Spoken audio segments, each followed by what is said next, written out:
You so much for joining me in today's webinar on the role of phone surveys in market research and the times that we may want to consider using them. So that's what we'll be talking about today, and thinking about today's digital world and how everything has become so digital. We know that online surveys really, have become the go-to method for gathering consumer insights. Certainly, they offer convenience and speed, but they aren't always the best tool for every research need.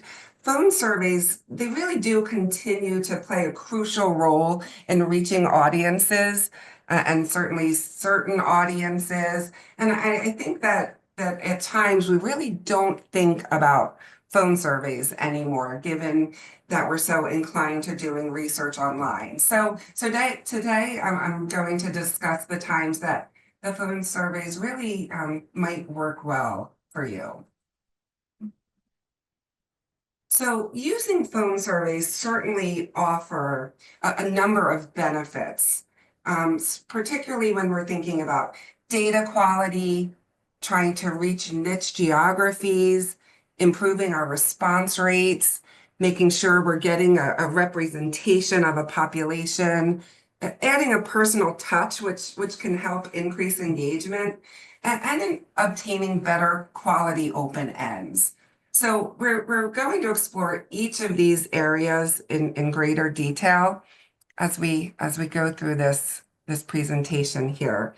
So thinking about data quality first, I pulled in a couple of quotes here to demonstrate issues that we see with data quality of online surveys. So in our first quote here, we have a consumer sharing in a New York Times article how they made money using OpenAI's operator to complete surveys. And for them, they felt a sense of guilt, which stopped them from continuing to do it. But I think it's safe to say that there might be folks out there that continue to do this. They look at it as a way to make money, and they're using AI in this way. And then we also see in this other quote here, in a Pew Research study, survey participants that voluntarily chose to take part in the survey versus those that were randomly selected from a targeted population, that they were twice as likely to be what Pew called bogus respondents, or they just said yes to every question in the survey. So really thinking about people opting in and looking for opportunities to get those incentives on the online panel, it can be an issue. And so AI and bots are absolutely, I think we can say, making market researchers' jobs much more difficult. So, here at Zeldis, when we're doing an online survey, we try to think about data quality, and we look at open ends and read through each and every open end in the survey to make sure that it seems that it's a viable respondent. It's not a chat bot that's answering. We'll put in trick questions to make sure that we can catch bots in the survey. And we also look at survey length to make sure that we kick out any streamliners. But even so, we do, when we go through all of these quality checks, it's not unusual for us to throw out 30 to 50% of panel data. And this is really important to think about, because when we get feasibility from a panel, this is all taken into consideration. So we can have a very, very difficult time reaching our quotas and getting our goal number of completes when we're tossing out half of the data that we're receiving. And so, we've set expectations with a client, and then we can run into issues because of issues with data quality. So live interviewers can, they have a much better time of making sure that we're speaking to they'll know whether we're speaking to a real person or not, and B, they can go through the screening questions and really make sure that we are, in fact, speaking to the right person. So I have an example of a case study here, and this was a B2B study that we were doing, and we wanted to speak with very specific individuals that were knowledgeable about how their organization works with medical supply vendors, and so a very specific target audience. And we see in online surveys that people will, try to get into a survey when they're not actually qualified. So, we used a phone survey for this study because we really wanted to make sure that we were speaking to the correct person. And it was successful. We were able to complete this research, and we felt very confident about the quality of the data that we received using phone surveys. Next, we think about niche geographies and trying to reach people in niche geographies, and how difficult that can be. And oftentimes, when we have a targeted geography that we're looking for our clients for a research study, when we go out to our panels, they just aren't able to reach those individuals that we're looking for. So what we find is that if we have a client sample, and oftentimes when there's a niche geography and it's a smaller area that we're targeting, we often don't have a lot of client sample.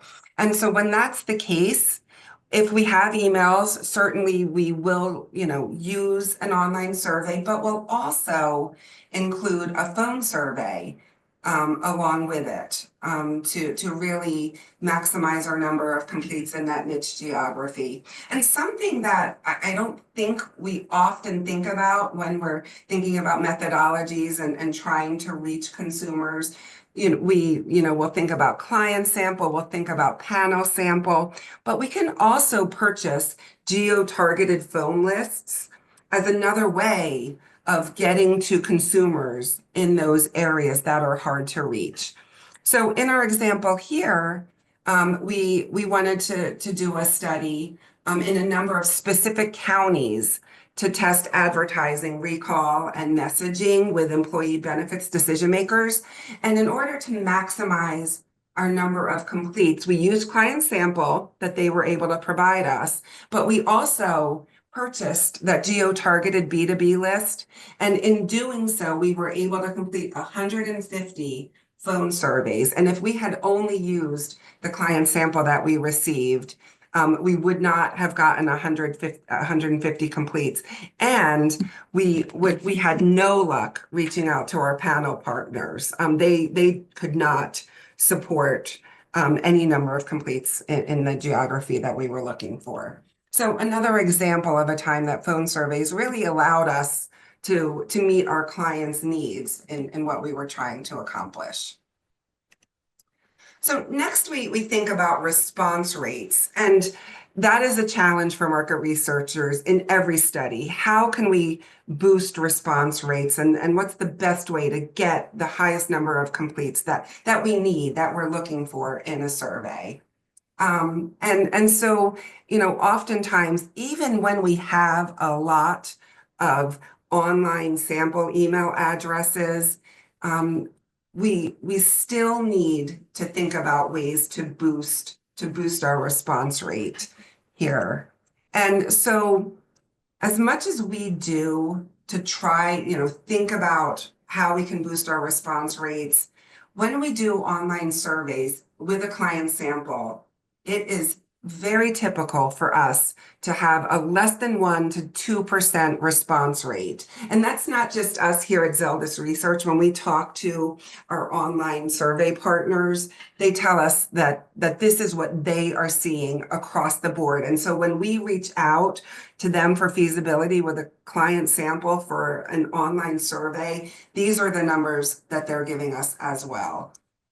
We do things to try to boost our response rate. If it's a branded survey, we often recommend to send a branded email alerting potential respondents to the research. and that Zeldis Research will be reaching out to them to conduct the survey if possible. And if budget allows, we'll send a postcard before the research launches, again, alerting the sample to that we will be contacting them via email or phone to conduct the research. So we do, those things to try to boost our response rate, but oftentimes we find that we need to also augment with phone surveys because when we need to really get a higher response rate. And I think this example here that we have is so perfect in terms of the power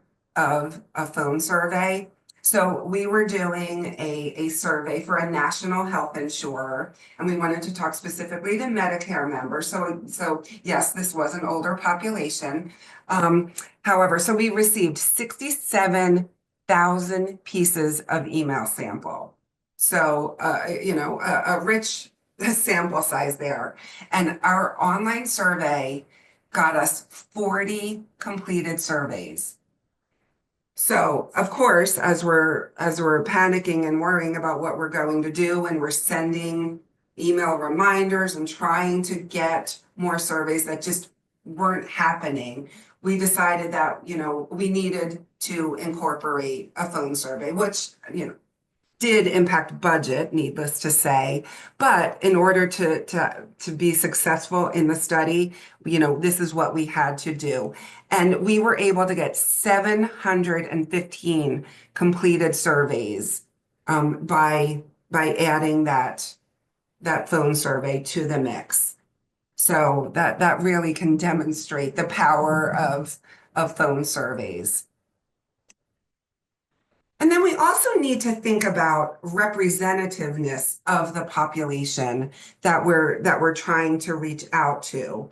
So we see here in 2022 census data that about 9% of households in the United States don't have a home internet connection, and that doesn't include consumers and individuals that live in rural areas who may have internet, but it's just not stable. And so there are times when doing an online survey doesn't make sense and doesn't work. And if you only use an online survey, you might not be getting everyone in the population that should be surveyed. So it's really important to think about the target audience that we're trying to conduct the research with, and make sure that we're using methods that are going to get to all individuals. And so certainly when we think about this, we want to think about adding a phone survey to the research for individuals that don't have internet access, or who may not have an email address on file if we're using a client sample. And oftentimes, client sample doesn't have email addresses. And so we're doing a disservice to the population and to the client, honestly, if we just go out to members who are engaged digitally, because they may have different perspectives than those who would complete a survey by phone. So it's really important to think about the target audience and make sure that we're connecting with everyone in the sample file. And so our case study here, we were doing a survey for a national life insurance carrier, and this was a quarterly customer satisfaction tracking survey. And so originally it was being conducted online. And so we did, a quarter's worth of data, and we received the feedback in this survey. And when we presented it to our client, it occurred to them that we weren't really hitting their full population. So the response rate was originally 2 to 3%. And they felt that while their customer base skewed older and was more rural, we weren't really getting to those folks in the survey that we were conducting online. So another example of of really, when we need to, we needed to include a phone survey just to make sure that we were doing our due diligence and reaching the entire population of consumers for this client. And when we added that phone data, our numbers aligned and the data made sense. The demographics reflected what the client knew to be their base of customers. Then we also think about a personal touch and really encouraging respondents to engage in research.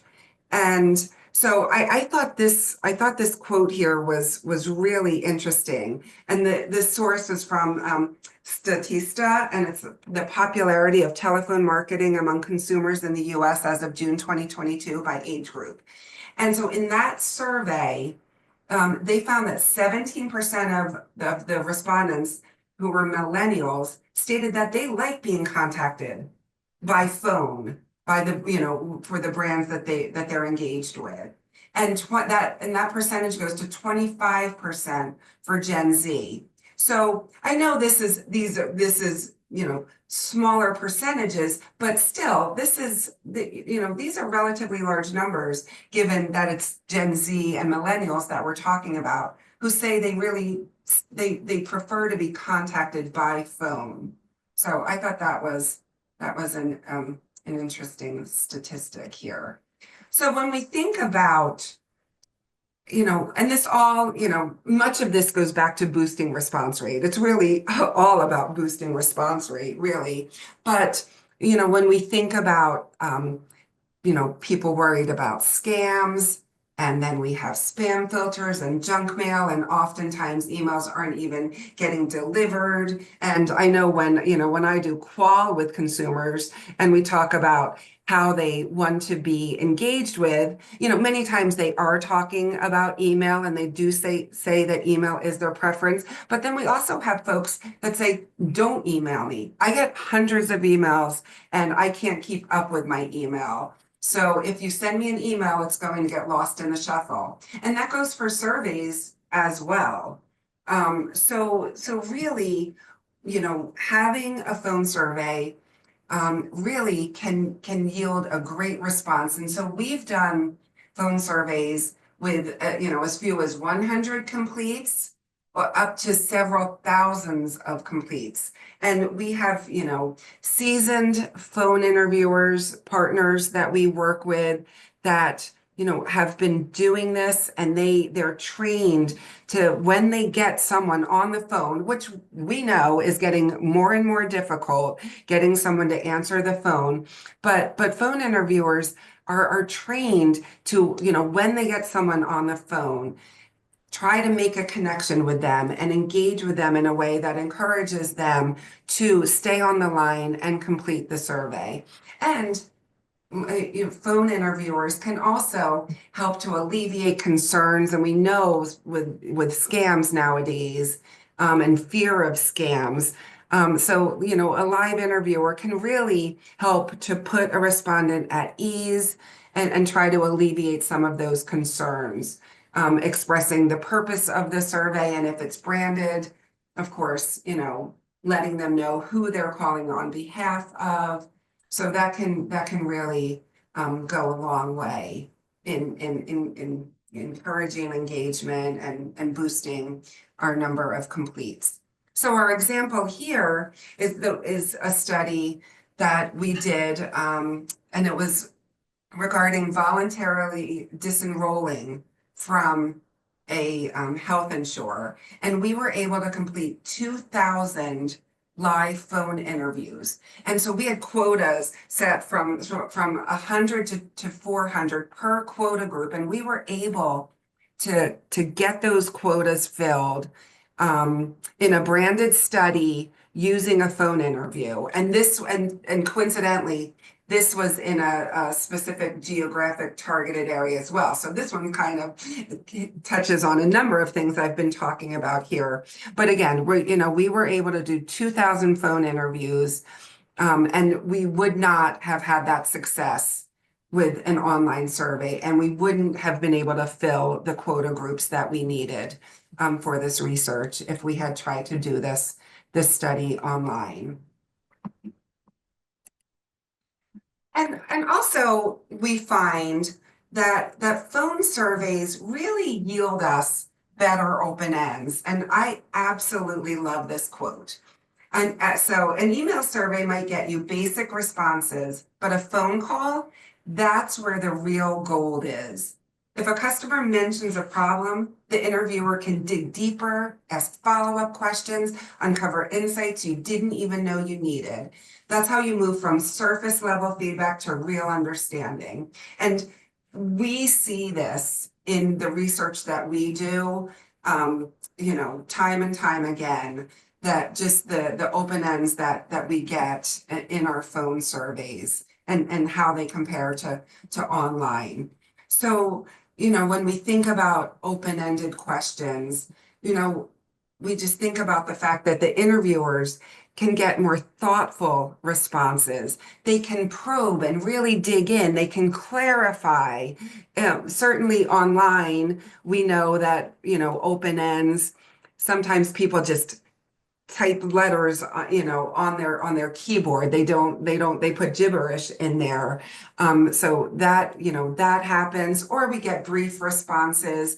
But when we're doing a phone survey, we have that person, that interviewer, that can really make sure that we're getting high quality responses from our respondents. And another thing I love about the opportunity, I'm not saying we always would do this, but we have an opportunity with a phone survey to incorporate audio clips that we can use in reporting.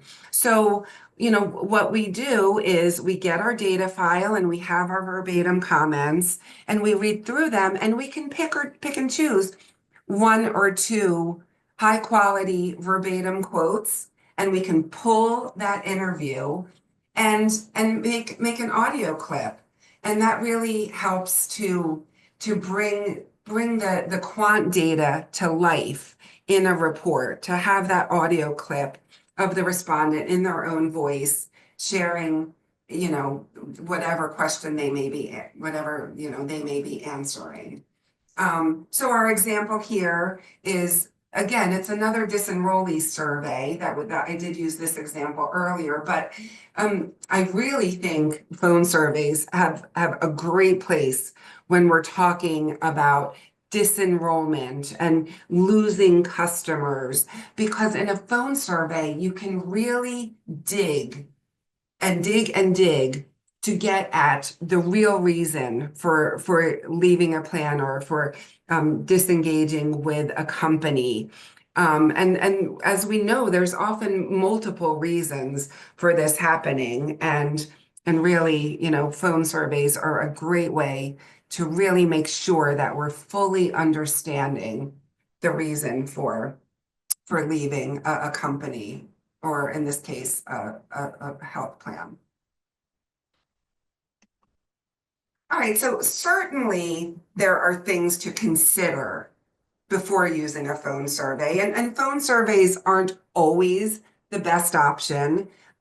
So things that we do need to think about. So we need to think about our target audience.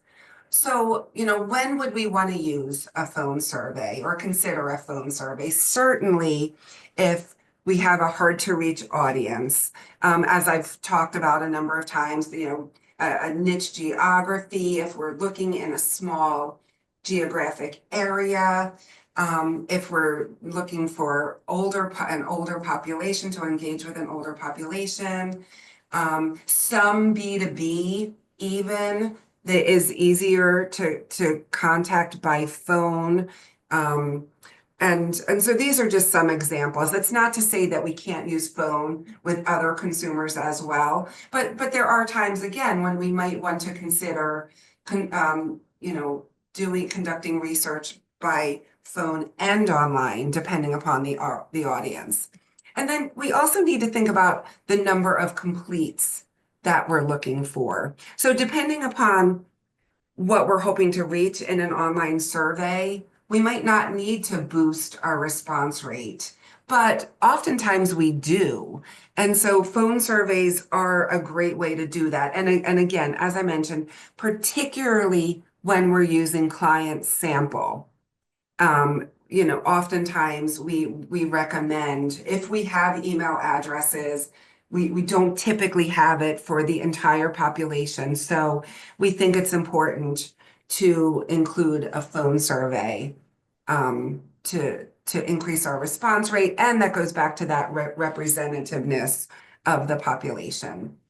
So thinking about our number of completes, we do need to take into consideration, it's important to say the landline versus cell phone. So when you're dialing, when you're calling on a phone survey, cell phones do have a higher cost because you cannot use auto dialers when you're dialing on cell phones. So that does impact cost. So when you're thinking about that, we do need to take that into consideration when we're budgeting. And so if it's possible to target, if it's client sample, to target whether it's a cell phone or a landline, which often isn't the case, and then we do a match. So we always know going into a phone survey, how much of the sample is cell phone versus landline. But certainly that can impact budget. And then we need to think about the survey questions. What are we trying to get at in the survey? So phone surveys are great when we want to be able to probe and really dig and in those open ends and get detailed information. And as I mentioned, when there's complex screening, and if it's a hard to reach target, that we really want to make sure in our screening that we are speaking to a knowledgeable professional who knows what they're talking about. A phone is a great way to do that. But there are times when a phone survey isn't the best method. So certainly if we have complex questions, if we're, incorporating analysis such as a conjoint, we wouldn't obviously be able to do that by phone.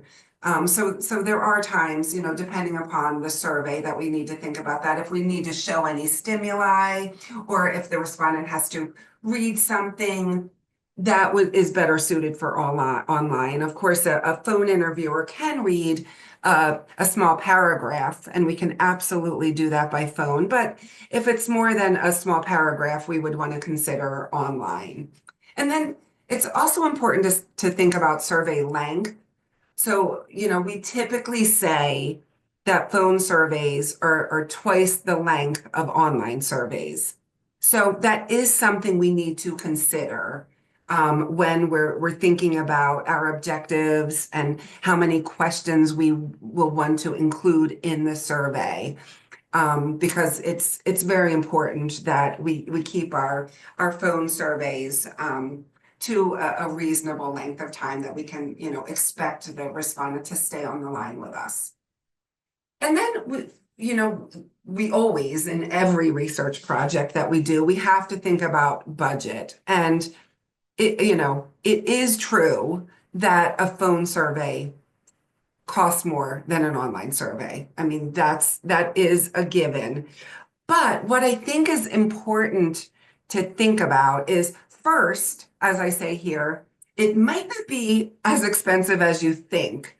And then we need to think about our ROI and what we're getting and how many responses we're getting, the quality of the data that we're getting. So I know budget is incredibly important, and as budgets get tighter, it becomes more and more important. But I think, it's important to think about the trade-off. And, maybe 100 completed phone surveys is enough for our goal. And that the cost of that might not be as expensive as you think. And even if we're doing more surveys, I just think it's good to keep it in consideration and to see what the cost might be and see if it would be a viable option. Again, just thinking about the data that we get on the back end and our ROI. And then, of course, we also need to think about timeline. So another area that we can't dispute that the phone surveys do take longer than an online survey. But again, depending upon the survey length, we might be able to, complete a phone survey in a shorter amount of time than you might think. So, these are all things we need to take into consideration. But the point I'm trying to make is that, there may be times that you think a phone survey won't work, and really we can find that it actually will work. We can make it work within a budget and within a timeline. So it's important to think about it and at least consider it as an option. So my last couple of slides here, I just, want to talk about phone survey best practices and things that, that we do need to keep in mind when we're administering phone surveys. So, first and foremost, we need to think about sample and respondent data and the importance of adhering to TCPA and GDPR regulations, keeping do not call lists, and making sure that we're managing that. So those are, absolutely important considerations when doing a phone survey.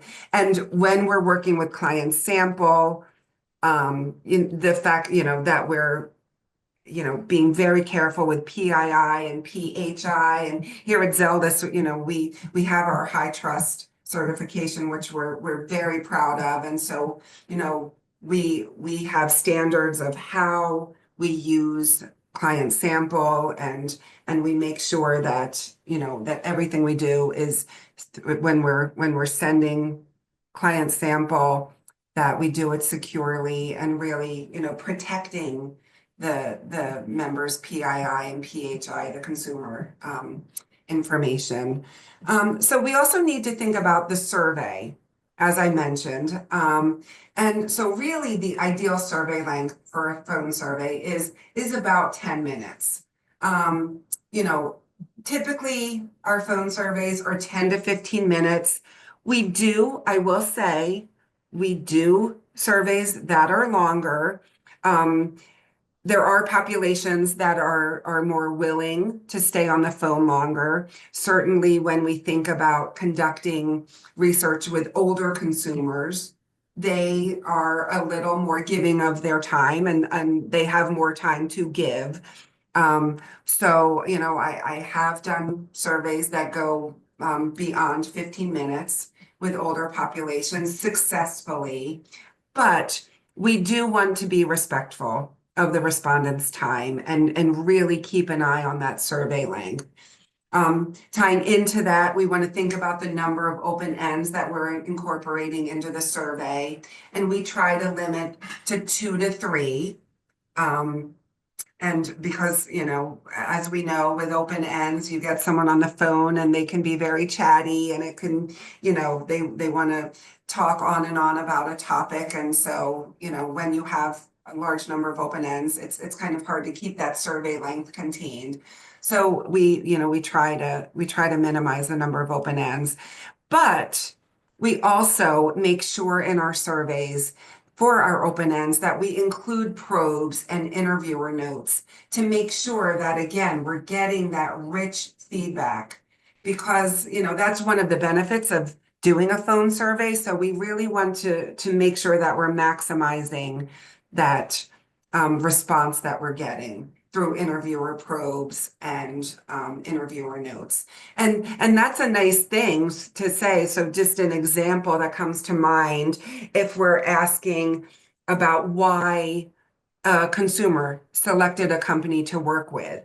So they might say cost, and that would be their answer, their top of mind cost. But through probes and interviewer notes, we could have a note to say, thinking beyond cost, what else, impacted your decision to work with a company? So we can, again, just really use that interviewer to dig and get beyond surface level feedback.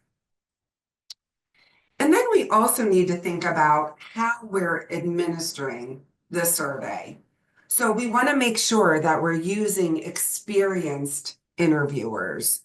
And so that's important. If you can use a standardized system such as Katie, that can really help. It makes the interviewing more efficient and more accurate. And so our partners that we work with use Katie when they're administering phone surveys, and it really does make a more efficient process.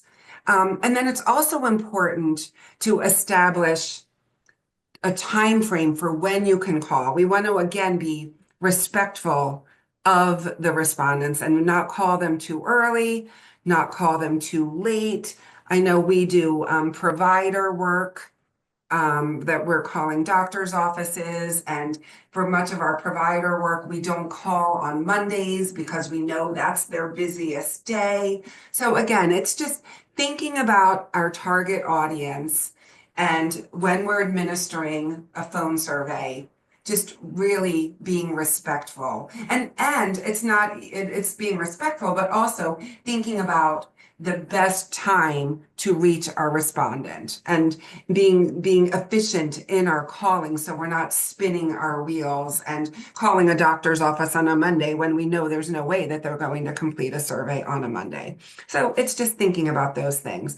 And we also need to think about quality control. And I mentioned ways that we do that with an online survey, reviewing the open-ended data and looking for straight liners and our trick questions. But we also think about quality control with our phone surveys. So we always conduct a soft launch of our phone survey and our online survey. But so conducting that soft launch, we get a small sample of responses, and then we check the data before we go with the full launch. And another nice piece of phone surveying is that we can live monitor or get recordings of the first few interviews and listen in, and we can hear if there's any issues with the interviews. And so that's just another method that we use to really make sure that the survey is working the way we want it to work and that the interviewers are administering the survey in the way that they should. Thank you again. I know everyone's busy, so I truly appreciate your time, and I'd love to hear from you. So if you have any thoughts, after we get off the line here, please feel free to email me, and I'd love to continue the conversation. So thank you again for your time.